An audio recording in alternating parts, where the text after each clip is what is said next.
I think this is a very big thing to see. Is like, and I had a video on Instagram about this, talking to the kids from Kazakhstan. Like, these kids are not different than anywhere else. So, for example, now these guys from Kazakhstan, they signed up for the EUBL tournaments in Europe, and they just come from their first trip, and they won 3 out of 4 games, and they were like, Amazing.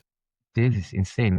We won against European teams," and they were like, oh, the whole country is like, "What the hell? They won against European teams?" And it's like, Yeah. yes, if you create the right practice environment, you're gonna get results, you know. And I think that is, yeah, a lot of times smaller countries think like, oh, we the kids, yeah, but they're from this small country.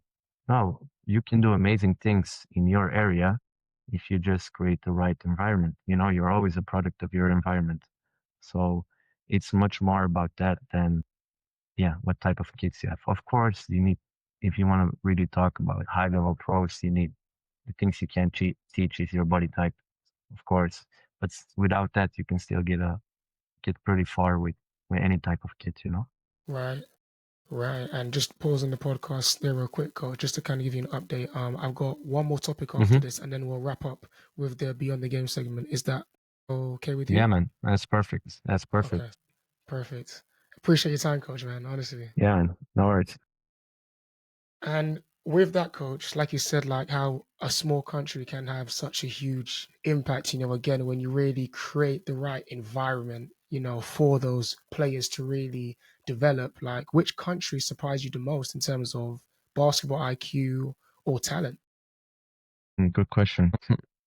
I think for me, the country that stands out for sure is Australia, but I don't know if it's a surprise. I think we take Australia for granted, but I think if you look at, they only have, I, is it 40 million people, I think, in Australia, which is pretty small compared to many other countries that are doing very good in basketball. I think the second thing is they have a lot of physical challenges because the cities are so far away. Like a lot of Yeah, teams in there, they only play this locally because traveling costs too much money, or you have to take a plane and stuff like that. So, but still, they, on every level, they are doing amazing, women, men, boys, girls, internationally.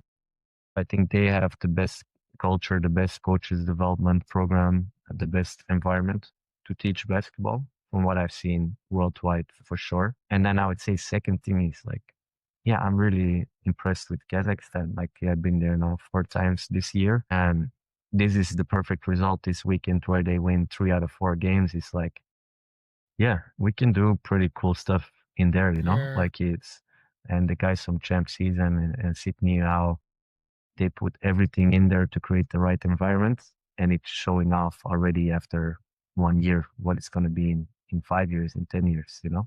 right. Maybe we have a Kazakhstan guy in the NBA. I think it's possible.